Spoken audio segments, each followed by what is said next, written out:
আজকে কিছু কথা শেয়ার করব। আমি এর আগে অনেক মেকআপ আর্টিস্টকে তাদের ভিডিওর মাধ্যমে কথাগুলো তুলে ধরতে শুনেছি এবং জানি না আদৌ মানুষ বোঝে কি বোঝে না। কিছু কিছু মানুষ আছে যারা নাকি ভাবে যে একটা রিসেপশন ব্রাইড এবং একটা নর্মাল পার্টি মেকআপ দুটো এক।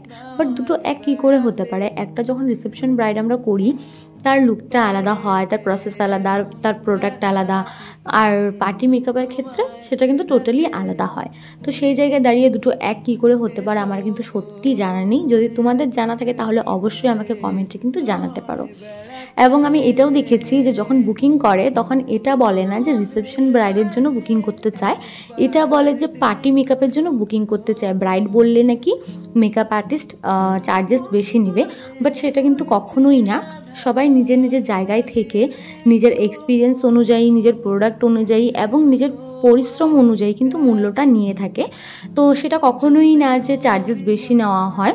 এখন যদি তোমরা বলো যে 500 টাকায় একটা পার্টি মেকআপ এবং 2000-3000-এ একটা ওয়েডিং ব্রাইড বা রিসেপশন ব্রাইড করে দিতে, সেটা কিন্তু কোনো মতেই কোনো মেকআপ আর্টিস্টের পক্ষে সম্ভব না।